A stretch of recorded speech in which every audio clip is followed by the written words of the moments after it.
आप सबको सबसे पहले नववर्ष की शुभकामनाएं देता हूं और आज के दीक्षांत समारोह में ग्रेजुएटिंग स्टूडेंट्स, उनके टीचर्स एवं पेरेंट्स को भी हृदय से बहुत बहुत बधाई देता हूं। मैं विशेष रूप से बेटियों को बधाई देना चाहता हूं। एग्रीकल्चर साइंस एंड टेक्नोलॉजी के विभिन्न विषयों में 590 स्टूडेंट्स ने डिग्री प्राप्त की है। इसमें से 59% हमारी बच्चियां हैं। कुल 11 गोल्ड मेडल प्रदान किए गए हैं, जिसमें 10 बच्चियां हैं और इसीलिए जब एक बच्चा आया तो पूरे सभागार में ताली बहुत जोर से बज रही थी। अपने टैलेंट, इंटेलेक्ट तथा स्किल से हमारी बच्चियों ने साबित किया है कि वह सिर्फ विमेन एम्पावरमेंट की ही प्रतीक नहीं है, बल्कि नई पीढ़ी के लिए एक रोल मॉडल के रूप में भी उन्होंने अपनी प्रतिष्ठा बनाई। हमारी बच्चियां इनोवेशन इकोसिस्टम का कोर हैं और उसकी प्रमुख ताकत बन गई हैं। ये हम सबके लिए गर्व की बात है और राष्ट्र की प्रगति को सुनिश्चित करने के लिए सभी स्तरों पर विमेन साइंटिस्ट और टेक एंटरप्रेन्योर की उपस्थिति बढ़ाने की जो आवश्यकता महसूस की जा रही थी, आज मैं कह सकता हूं कि जम्मू कृषि विश्वविद्यालय ने उस दिशा में एक बड़ी छलांग लगाई है। हजारों साल पहले एग्रीकल्चर की शुरुआत के बाद से महिलाओं ने इस क्षेत्र में गुमनाम नायकों के रूप में कड़ी मेहनत की है। अब एग्रीकल्चरल साइंस और टेक्नोलॉजी में उनकी उपलब्धियां समाज को नई आशा और विश्वास प्रदान कर रही हैं। वही सेक्टर की पाथ ब्रेकिंग इन्वेंशंस और डिस्कवरीज की शुरुआत आने वाले दिनों में करेंगी। आज इसका एहसास सभागार में उपस्थित सभी लोगों को हो गया है। आज दीक्षांत समारोह के पश्चात बहुत से स्टूडेंट्स को जीवन में आगे की यात्रा के लिए अनेक विकल्प उपलब्ध होंगे। बहुत से बच्चे हायर एजुकेशन की अपनी यात्रा जारी रखेंगे तथा बहुत से बच्चे प्रोफेशनल जीवन की भी शुरुआत करेंगे। इन दोनों रास्तों को चुनने वाले स्टूडेंट्स को मैं ढेर सारी शुभकामनाएं देता हूं। हमारे उपनिषद में ग्रेजुएटिंग स्टूडेंट्स के लिए कुछ बातें कही गई हैं और उसमें जो पहला निर्देश है, सत्यम वद धर्मम चरः, सच बोलो और अपने धर्म का पालन करो। विद्यार्थियों के लिए जो दूसरा निर्देश दिया गया है, यन्यान्वद्यानि कर्माणि तानि सेवितव्यानि, केवल वही कार्य करें जो शास्त्र और समाज के अनुरूप हो। और ग्रेजुएटिंग स्टूडेंट्स को आखिरी मंत्र देते हुए उनके गुरुजन टीचर्स बड़ी सहजता, बड़ी सरलता से विदा करते हुए कहते हैं कि संकल्पबद्ध होकर अपनी पूरी शक्ति से आगे बढ़ो। मैं सदैव तुम्हारे साथ हूं, मगर हां, इस यात्रा में अगर कोई श्रेष्ठ टीचर मिले तो उनका आदर करना, उन्हें आसन पर बिठाकर प्रणाम करना। और इसलिए कहा गया, एसह आदेशः एसह उपदेशः। गुरु कहते हैं, टीचर कहते हैं कि यही अंतिम आदेश है, यही शिक्षा है और इसी के अनुसार आगे बढ़ना है। हमारी प्राचीन संस्कृति के अनुसार दीक्षांत समारोह सिर्फ डिग्री एवं मेडल प्रदान करने का आयोजन नहीं होता है। यह वह अवसर है जो शिक्षा के निचोड़, उसके मूल मंत्रों को जीवन में अपनाकर नई यात्रा की शुरुआत करने की प्रेरणा देता है। प्राचीन काल में एक गुरुकुल में दीक्षांत समारोह का एक बार आयोजन हुआ था। जाने से पहले एक स्टूडेंट ने गुरु से विदा लेते हुए पूछा कि मैं जिस कर्म क्षेत्र के संसार में जा रहा हूं, वहां सबसे बड़ी वस्तु क्या है? गुरु ने कहा, आकाश। शिष्य ने पूछा कि और सबसे श्रेष्ठतम क्या है? गुरु ने कहा कि सबसे श्रेष्ठतम नैतिक आचरण है। शिष्य ने पूछा, और सबसे गतिवान क्या है? गुरु ने कहा कि सबसे गतिवान तुम्हारे विचार हैं। शिष्य ने फिर पूछा, सबसे कठिन क्या है? गुरु ने कहा कि सबसे कठिन आत्मज्ञान है। गुरु शिष्य के इस संवाद का भावार्थ है कि सब जान लेने के बावजूद, सारा ज्ञान प्राप्त कर लेने के बावजूद सबसे कठिन काम स्वयं को जानना है। और इसलिए आत्मज्ञान की पहली शर्त है कि जीवन पर्यंत मन में जिज्ञासा, क्यूरियोसिटी बनी रहनी चाहिए, सीखने की ललक और तड़प बनी रहनी चाहिए। इस अवसर पर मैं सभी स्टूडेंट से कहना चाहूंगा कि ईश्वर का सबसे बड़ा वरदान या गिफ्ट इंसान का जीवन है, और उसके पश्चात दूसरा सबसे बड़ा वरदान या गिफ्ट इंसान के मन की जिज्ञासा है। छोटे बच्चे के मन में अनेक सवाल होते हैं। आकाश नीला क्यों है? पेड़ की पत्तियां हरी क्यों हैं? कई बार उससे जवाब मिलता है और कई बार उसे डांट कर चुप करा दिया जाता है। मैं मानता हूं कि समाज में सबसे पहली और सबसे बड़ी हिंसा जिज्ञासा, क्यूरियोसिटी को मारना है।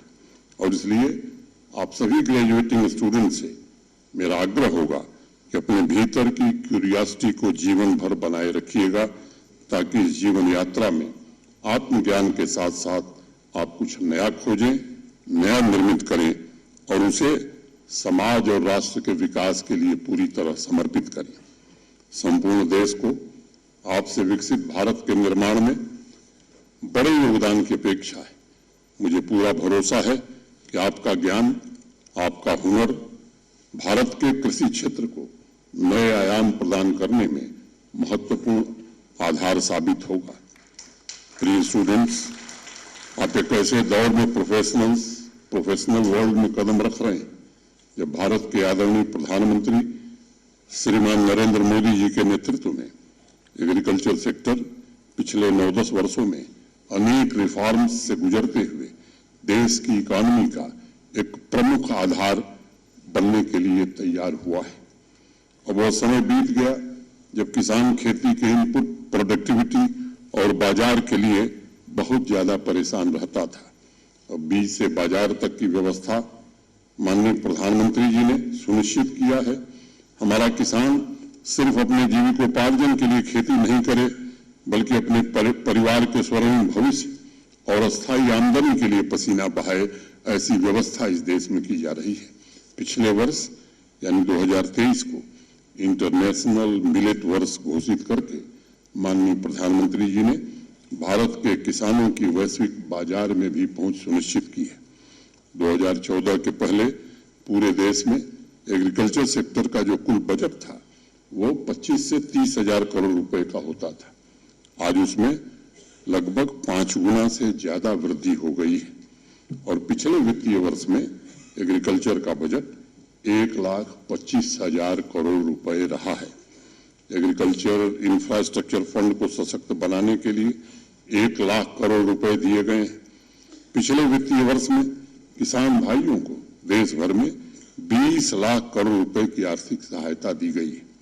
एमएसपी पर दलहन में 7,350% तथा तिलहन में 1,500% की बढ़ोतरी हुई है। ENAM, farmer producer organisation, mega food park, startup, अनेक ऐसी पहल ने एग्रीकल्चर सेक्टर में नई क्रांति को जन्म दिया है और आप सभी स्टूडेंट्स ऐसे समय में अपनी सेवाएं देने जा रहे हैं जब यह सेक्टर इंडस्ट्री की तरह आपको नए अवसर उपलब्ध कराकर विकसित भारत के निर्माण में बहुत बड़े योगदान की अपेक्षा रखता है।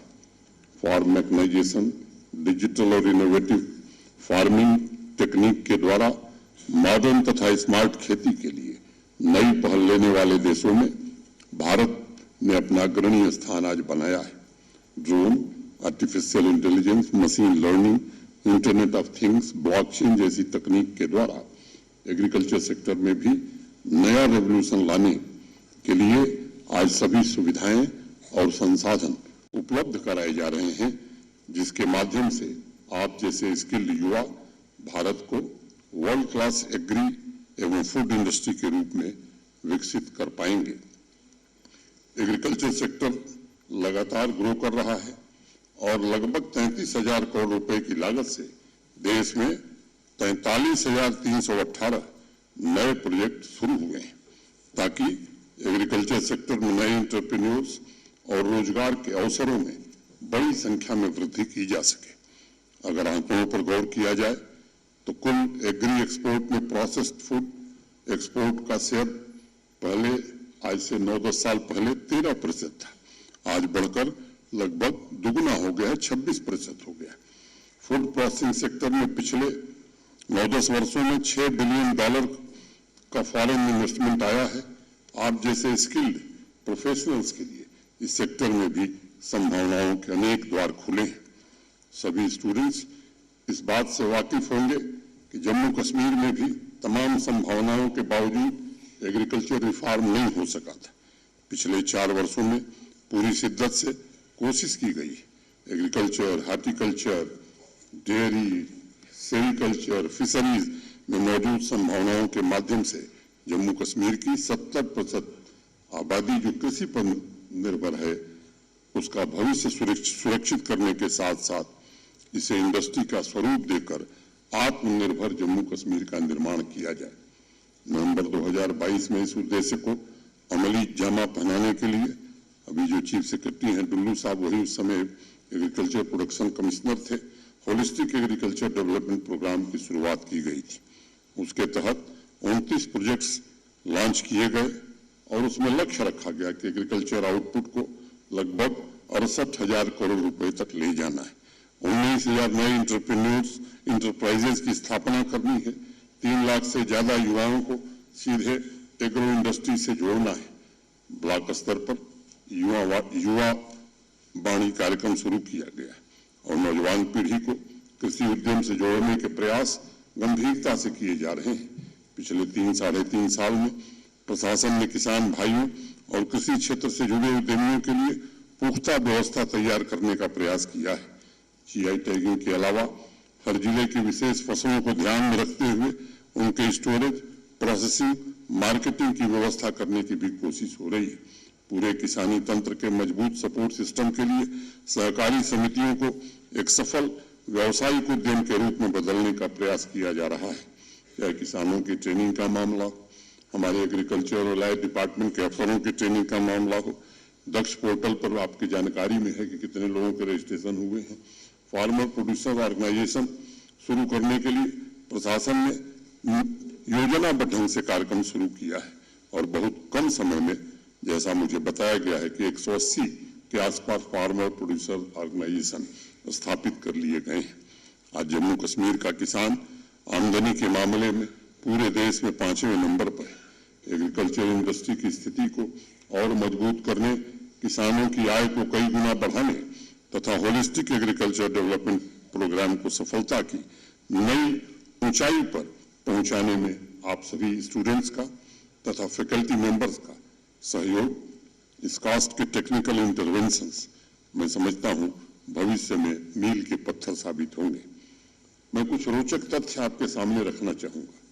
अगर आप दुनिया की टॉप 10 एग्री इकोनॉमी को देखेंगे तो उसमें भारत की रैंकिंग चीन, अमेरिका और ब्राजील के पश्चात चौथे नंबर पर है। टॉप 10 कंट्रीज में विश्व का दूसरा सबसे बड़ा food exporter agri technology exporter शामिल नहीं है।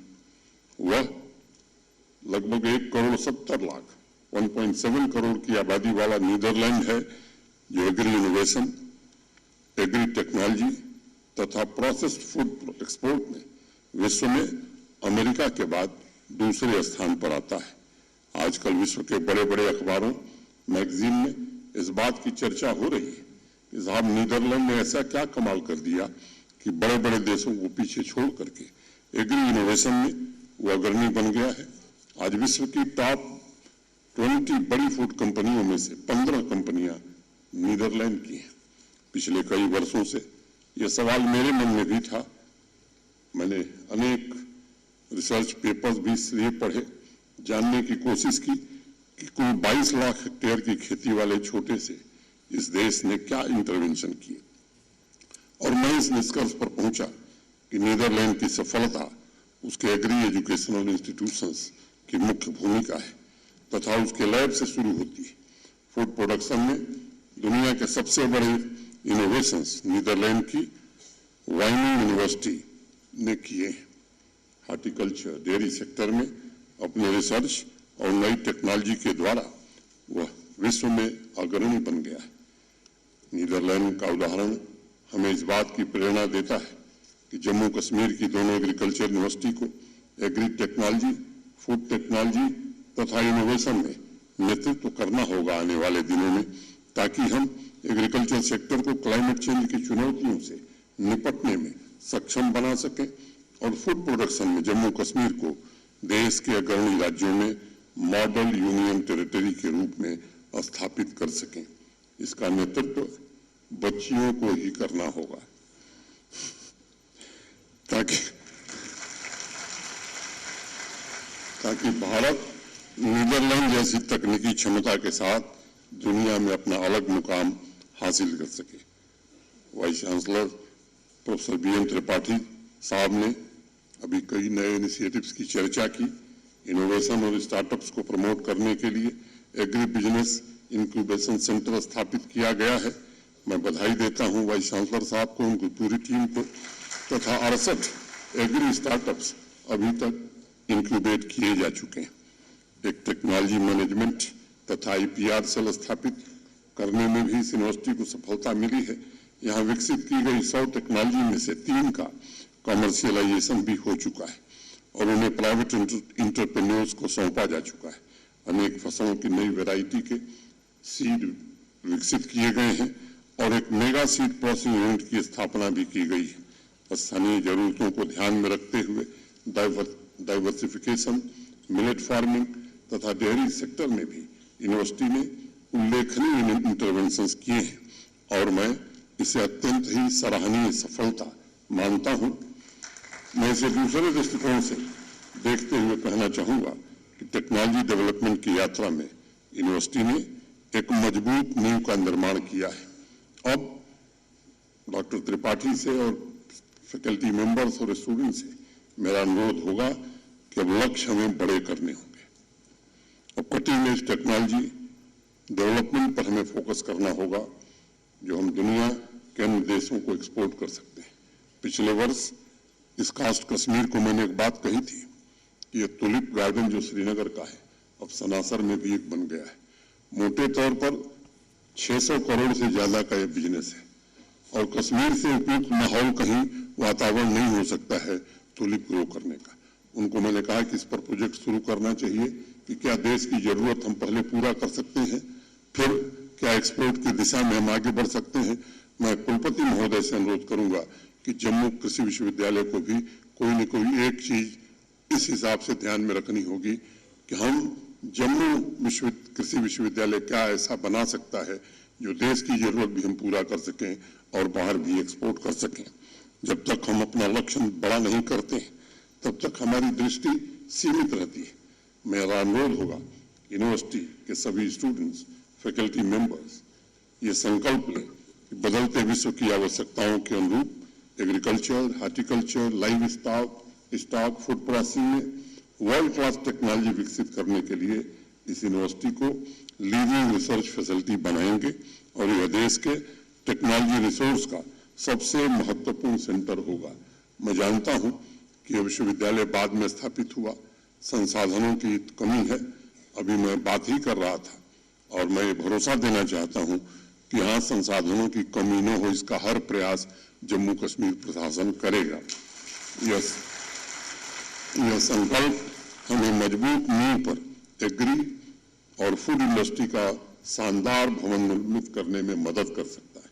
आप सबको याद होगा 2022 में माननीय प्रधानमंत्री जी ने पंच प्रण के द्वारा एक आह्वान किया था कि हमें गुलामी की मानसिकता से समाज को मुक्त करना है, हमें हीनता के भाव से भी समाज को मुक्त कराना है।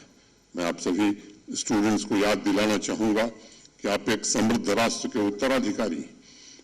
हम विश्व की 5वीं सबसे बड़ी अर्थव्यवस्था है और 2027 में हम दुनिया की तीसरी सबसे बड़ी अर्थव्यवस्था बनना चाहते हैं। 2047 में विकसित भारत का उदय हो, उस समय हमारे जैसे लोग नहीं रहेंगे, लेकिन आप सभी अपने कैरियर के पीक पर होंगे। इसलिए नए संकल्प के साथ आपको आगे बढ़ने की जरूरत है। कुछ दिन पहले एक प्रसिद्ध लेखक हैं पीटर फ्रैंकोपेन, उनकी एक नई किताब आई द अर्थ ट्रांसफॉर्म्ड। उसमें उन्होंने लिखा है कि 1750 में विश्व के कुल इंडस्ट्रियल आउटपुट में भारत का हिस्सा 25% था। मैं आपसे अतीत के उस तथ्य में जीवन जीने को नहीं कह रहा, बल्कि मैं कहना चाहता हूं कि आप सभी उस तथ्य से प्रेरणा लेकर सामूहिक संकल्प लीजिए कि उसी स्वर्णिम भारत का निर्माण हम सबको मिल करके करना है। एक बड़ा छोटा सा किस्सा है। एक बार एक किसान रात में लालटेन लेकर घर से निकला। उसे सामने की पहाड़ी पर चले गए अपने पशुओं को वापस लाना था, लेकिन जब वो अपनी झोपड़ी से बाहर निकला तो उसने देखा कि लालटेन का प्रकाश तो मुश्किल से 1 मीटर अंधेरे को ही हटा पा रहा है। वो रुक गया, सोचने लगा कि पहाड़ी तो कम से कम यहाँ से 2-2.5 किलोमीटर दूर है।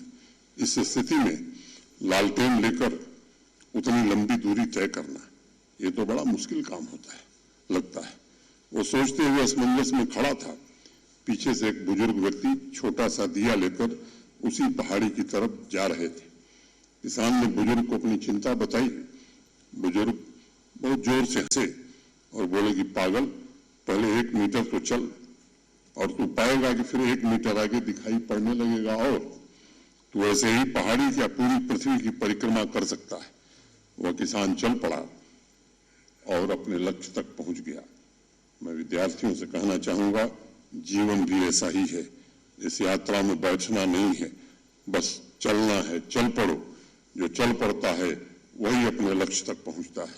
मैं एक बार पुनः आप सभी को इसी संकल्प के साथ आगे बढ़ने की और तमाम सफलताएं प्राप्त करने की हृदय से शुभकामनाएं देता हूं। मैंने उपराष्ट्रपति जी की बात आपको बताई है, आगे उनका कार्यक्रम जरूर होगा यहाँ।